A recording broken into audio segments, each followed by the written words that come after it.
If you spend half your day copy-pasting between apps that don't talk to each other, stop. Claude can now do that for you, even with the apps that have no public API. This way, you can automate anything. Watch this. Skool has no public API, and yet Claude was just able to publish a post for me. Let's check it out. I used a custom CLI, and the post is now live. I even get a URL that I can check. Let's open it in Chrome. Perfect. The post is now live. This was one of my daily tasks, so I had to copy between two apps that don't talk to each other, YouTube and Skool, and one of them doesn't have an API. In this video, I cover how to create a custom CLI from scratch so that you can automate any app, and the difference between CLIs, MCPs, APIs, and when to use each one. I'm gonna use printing press. Here is the problem it solves. When you try to automate your daily work, it involves switching between multiple apps, and sometimes these apps cannot talk to each other. If you're lucky, the most common way that apps can communicate between them is called APIs. So if there is a public API available, you can grab it and automate your daily task. But what do you do if there isn't any public API available? Well, the solution is to build a custom CLI, command line interface. This is the problem that Printing Press solves. Once you build your custom CLI for your specific app, then you can give access to your AI agent, and this way you can automate your day-to-day tasks even if the API is not available. This is what I'm gonna build. I'm automating one of my daily tasks, which involves copying data from YouTube. So every time I publish a YouTube video, I have to copy. So I have a new video, and I have to copy from YouTube all the information, including the description of the video, plus the link, all the way to Skool. And here I have a new post. YouTube has an API. This is not a problem. Skool doesn't have one. So this is the challenge we are mitigating. One of the apps I want to use has no API. The second challenge is that these apps don't talk to each other. So I'm gonna build a custom CLI that copies my data from YouTube to Skool and creates a new post. This CLI, once I build it, of course I have to give it access to Claude. So I'm gonna build a CLI, give access to Claude, and do a dry run. So actually create a new post. So this is how I did it. I'm going to printingpress.dev. I'm researching the documentation. The first step is to check the existing CLIs because Printing Press already publishes available CLIs. So I went through the ones they have. I see OpenRouter, Cloud Run Admin, DigitalOcean, and out of the ones they already built and published, I do not see any CLI for my app, which is a Skool. So first I check out what do they have and come to the conclusion the published ones do not cover the app I need. So what do? I'm gonna build one CLI from scratch. I just open my Claude workspace. I'm using it in Visual Studio. And I'm saying, please read the printing press documentation and create me a CLI for Skool that navigates to my community. And I give it the link. And please publish one new post. In the post, this is the description. Perfect. So what happened here is that Claude identified a prerequisite. Before we can build a custom CLI, we need to install Go. Go is a programming language, and this is a prerequisite. Claude identify, hey, you don't have Go installed as of now, so it's gonna install it for me. And it's gonna package this custom CLI inside a custom command. Then it instructs me to open a new terminal and start a new Claude session. I have to run this command, printing plus, and give it the link to my community. So I will open a new terminal and let's see what happens. In the new terminal, Claude identifies the fact that for Skool, I already had from my past another way to automate it, which was via Playwright. So it asks me, hey, I see that you already have some capability in your workspace. Are you sure you want me to build a new one? So I will say yes. But if you don't have any browser automation for Skool in your workspace, it will get to building from the get-go. Now, here I see that it's asking me to actually go in the browser and execute these steps once. So this is how it works. This CLI needs you to go to the browser, execute step by step all the actions that you need to be automated, grab all the logs, archive them, and send the archive to Claude.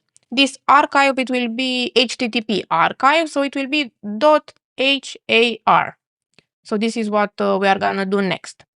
This is what it says. I need the HAR, right? So this is the archive of our manual steps. So please open Chrome and execute your steps. Basically, this is the way that Claude will learn how this web app works. So I'm just gonna open Chrome, go to inspect. So this way we are opening developer tools, and we are gonna navigate to network tab. Here we need to make sure that preserve log is ticked. And as of now, we can see there is absolutely no entry. But once we refresh, we can see that all the entries are populated. So I had to refresh the page first.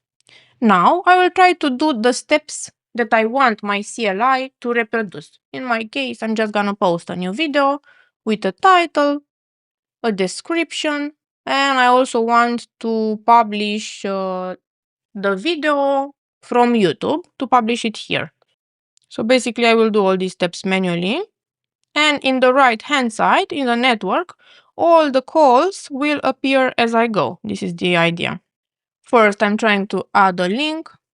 And then I realized that this link is published inside the description. So that's not what I want. So I will upload it one more time as a video.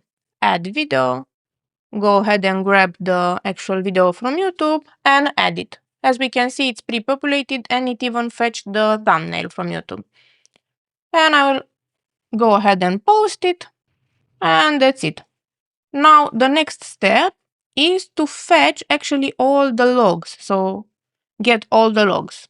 Chrome has all the logs for us. So I'm gonna grab them using this button, which says export. The format, it's gonna be the HTTP archive .har, as you can see, and I'm gonna save it inside my Claude workspace. I'm gonna name it v2 and say, hey Claude, this is the archive. So please go ahead, analyze it, and then build the custom CLI. In my case, it identifies that I already have some ability to automate Skool. So I'm going to instruct it, hey, please disregard everything I already have and start from scratch. This is what happens here. And it instructs me to do a second recording, but this time not in the responsive way. So as you can see in the left-hand side, when I recorded the steps for the very first time, I was in this mode called responsive. So Claude asked me, please record your steps one more time, but exit this mode. So I just I pressed Command-Shift-M. If you are on Windows, just Google how to exit from responsive mode on Windows in Google Chrome Developer Tools. So I will exit this responsive mode. It disappeared, so that the header is no longer there, which is perfect. I will clear the console and do the same steps one more time. I'm navigating and record them one more time. After the second attempt, Claude asked me to do another thing. So it asked me, hey, please switch from network tab to console and run one command. So I just paste the command Claude gave me because it needs one API call for the authentication. So I paste the command that it gave me, and then it told me, please go to network and copy that as curl. That's all I did. I just followed the instructions Claude gave me. I don't even have to think of what this means, but basically it's used for the authentication part, right? So I just copy that, and after the third step, the CLI is successfully created. And I see the CLI is ready, posting it now. And I see the post is already live, and here is the direct URL, so you can check it in Chrome. This took about 40 minutes to build, so it was back and forth. It was not one shot and 5 minutes build. But in the end, it works. So basically now, the idea is that I can use this as a packaged skill, and every time I have to redo this manual step, the CLI will be ready to use. So it takes about 40 minutes to build it once, but after this, you can use it as is. So I definitely think it's worthwhile. So think of your day-to-day job. What tasks take you the most time and are repetitive? If you want to automate and those apps don't communicate to each other and they don't have a public API, you can build a custom CLI with these exact steps. When it comes to automating your day-to-day work, you have to connect your agent to all the applications you are already using. To do so, you have basically three options: CLI, API, and MCP. Let's break it down. The oldest and most popular one, API. When Claude needs an information, it gets back a message called JSON. The problem is that this message contains more information than this agent needs to. This means that it burns more tokens and more context than it needs to. Then we have MCP.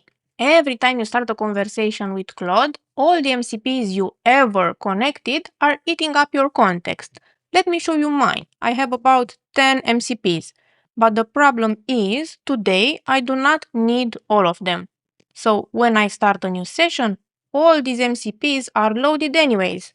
But in order to keep my context lean, what I have to do is every day disconnect all the MCPs I do not need and only keep the ones I do use today. This is the problem the command line interface solves. This is the most efficient way to connect your agent with your applications, the ones you already use day to day. These are the steps I take to connect any new app to my agent. First, I check if a CLI already exists. If yes, I use it, but if it doesn't exist, I just go ahead and create a new one with printing press. It takes some time to build, but after you build it once, you can leverage it on a day-to-day. Let me know in the comments what applications are you using daily and are they talking to each other? Maybe if they don't communicate, you need a CLI.